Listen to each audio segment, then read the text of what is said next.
Hey guys, so every day I do something called a read aloud. And a read aloud is simply where you sit back and listen to me read.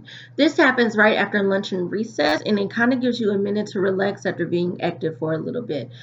Our first read aloud for this year will be a book called Among the Hidden. And I chose Among the Hidden because it gives me major quarantine vibes. This is a story about a little boy named Luke who is the third child in his family. Well, the problem is that in his world, people are only allowed to have two children. He's the third child, which is what they call a shadow child because he must be hidden.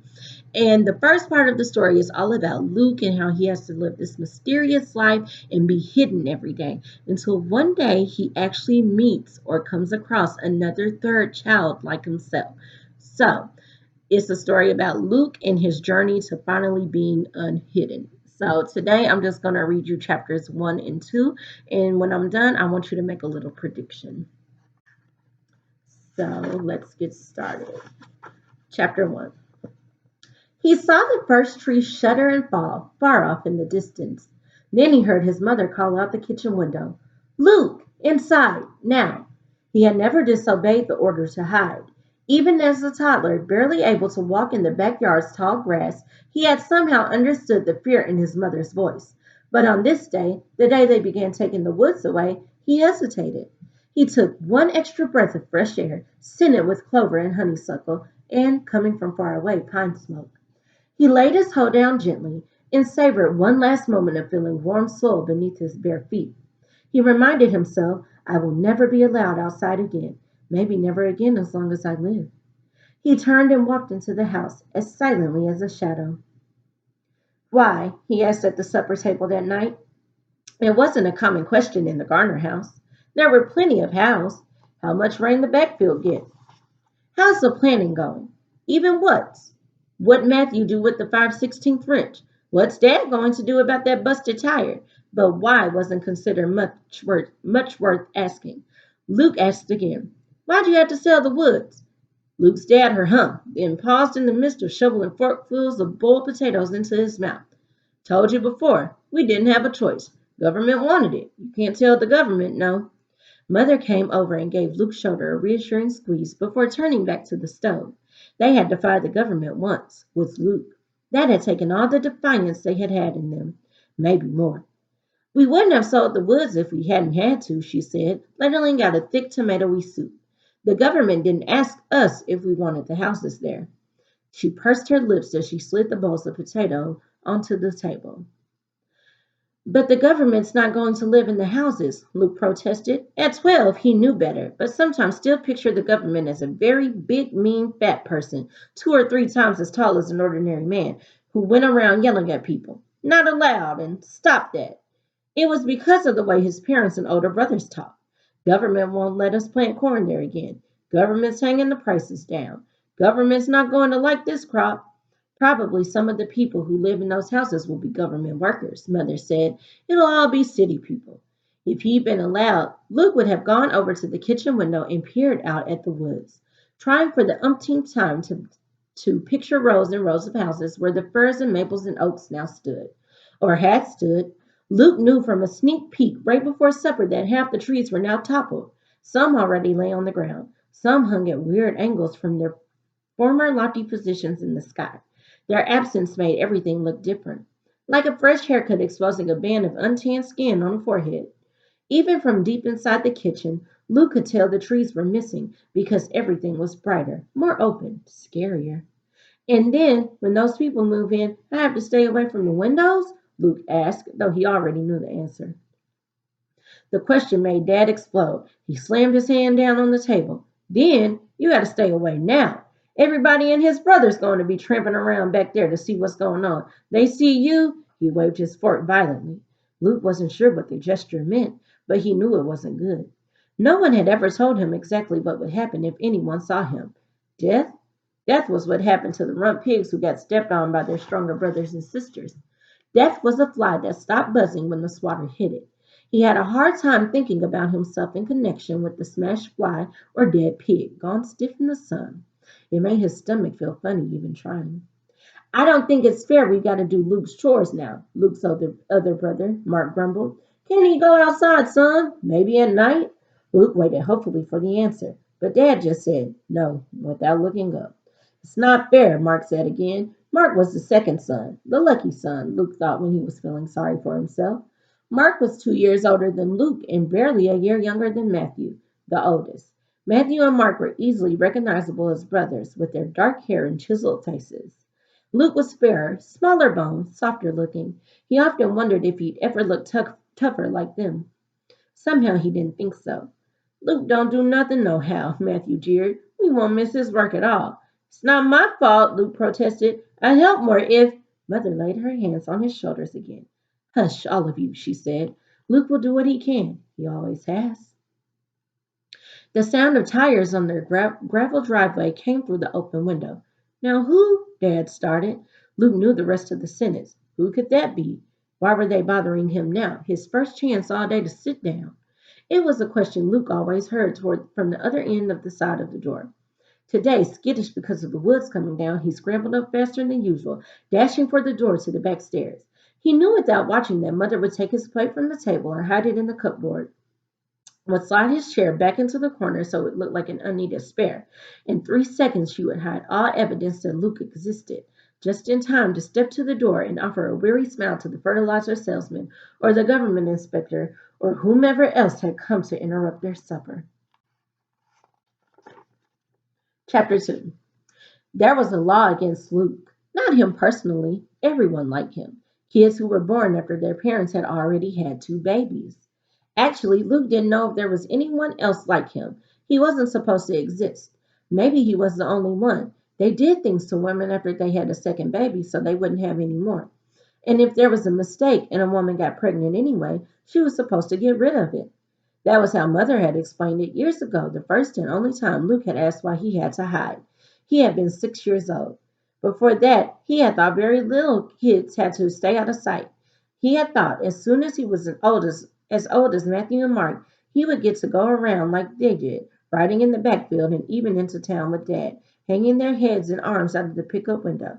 He had thought as soon as he got as old as Matthew and Mark, he could play in the front yard and kick the ball out into the side road if he wanted. He had thought, as soon as he got as old as Matthew and Mark, he could go to school. They complained about it, whining, Geez, we got to do homework, and who cares about spelling? But they also talked about games at recess, and friends who shared candy at lunchtime or loaned them pocket knives to carve with. Somehow Luke never got as old as Matthew and Mark. The day of his 6th birthday, Mother baked a cake, a special one with raspberry jam dripping down the sides. At supper that night, she put 6 candles on the top and placed it in front of Luke and said, Make a wish. Staring into the ring of candles, proud that the number of his years finally made a ring all around the cake, Luke suddenly remembered another cake, another ring of 6 candles. Mark's. He remembered Mark's 6th birthday. He remembered it because even with the cake in front of him, Mark had been whining. But I want to have a party. Robert Joe had a party on his birthday. He got to have 3 friends over. Mother said, Shh, and looked from Mark to Luke, saying something with her eyes that Luke didn't understand. Startled by the memory, Luke let out his breath. 2 of his candles flickered, and one went out.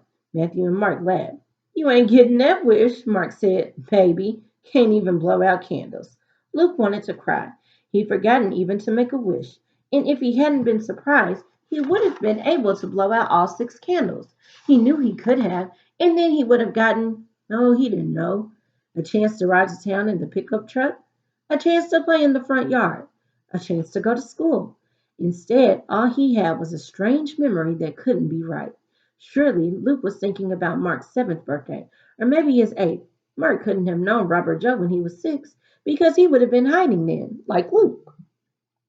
Luke thought about it for 3 days. He trailed along behind his mother as she hung wash out on the line, made strawberry preserves, scrubbed the bathroom floor. Several times he started to ask, How old do I have to be before people can see me? But something stopped him every time. Finally, on the 4th day, after Dad, Matthew, and Mark scraped back their chairs from the breakfast table and headed out to the barn, Luke crouched by the kitchen side window, one he wasn't supposed to look out because people driving by might catch a glimpse of his face. He tilted his head to the side and raised up just enough that his left eye was above the level of the windowsill. He watched Matthew and Mark running in the sunlight, the tops of their hog boots thumping against their knees. They were in a full sight of a whole world, it seemed, and they didn't care. They were racing to the front door to the barn, not the side one off the backyard that Luke always had to use because it was hidden from the road. Luke turned around and slid to the floor out of sight. Matthew and Mark never had to hide, did they? He asked. Mother was scrubbing the remains of scrambled eggs out of the skillet. She turned her head and looked at him carefully. No, she said. Then why do I? She dried her hands and left the sink, something Luke had almost never seen her do if there were still dirty dishes left to be washed. She crouched beside him and smoothed his hair back from his forehead. Oh, Lukey, do you really need to know? Isn't it enough to know? Things for you are just different. He thought about that. Mother was always saying he was the only one who would ever sit on her lap and cuddle. She still read bedtime stories to him, and he knew Matthew and Mark thought it was sissified. Was that what she meant? But she was just younger. He'd grow up. Wouldn't he be like them? With unusual stubbornness, Luke insisted. I want to know why I'm different. I want to know why I have to hide. So Mother told him. Later, he wished he'd asked more questions. But at that time, it was all he could do to listen to what she told him. He felt like he was drowning in the flow of her words. It just happened, she said. You just happened. And we wanted you. I wouldn't even let your dad talk about getting rid of you. Luke pictured himself as a baby, left in a cardboard box by the side of the road somewhere, the way Dad said people used to do with kittens back when people were allowed to have pets. But maybe that wasn't what Mother meant. The population law hadn't been around long then, and I had always wanted lots of kids. Getting pregnant with you was like a miracle. I thought the government would get over their foolishness, maybe even by the time you were born, and then I'd have a new baby to show everyone. But you didn't, Luke managed to say. You hid me. His voice sounded strangely hoarse, like it belonged to someone else. Mother nodded. Once I started showing, I didn't go anywhere. That wasn't hard to do. Where do I go anyway? I didn't let Matthew and Mark leave the farm for fear they'd say something. I didn't even say anything about you in letters to my mother and sister. I wasn't really scared then. It was just superstition. I didn't want to brag. I thought I'd get to go to the hospital to give birth. I wasn't going to keep you a secret forever, but then what? Mother wouldn't look at him. Then they started running on that on the TV about the population police. How the population police had ways of finding out everything. How they'd do anything to enforce the law. Luke glanced toward the hulking television in the living room. He wasn't allowed to watch it. Was that why? And your dad started hearing rumors in town about other babies. Luke shivered. Mother was looking far off into the distance, to where the rows of new corn plants met the horizon. I always wanted a John too, she said. Matthew, Mark, Luke, and John. Bless the bed that I lie on. But then I thank the Lord that I have you at least. And it's worked out, the hiding, hasn't it? The smile she offered him was wobbly. He felt he had to help her. Yes, he said, and somehow after that he didn't mind hiding so much anymore. Who wanted to meet strangers anyway? Who wanted to go to school where, if Matthew and Mark were to be believed, the teachers yelled and the other boys would double cross you if you didn't watch out? He was special. He was secret. He belonged at home, where his mother always let him have the first piece of apple pie because he was there and the other boys were away. Home, where he could cradle the new baby pigs in the barn, climb the trees at the edge of the woods, throw snowballs at the post of the clothesline. Home, where the backyard always beckoned, always safe and protected by the house and the barn in the woods, until they took the woods away. So what we see happening is the government has purchased all of the land around Luke's family's house.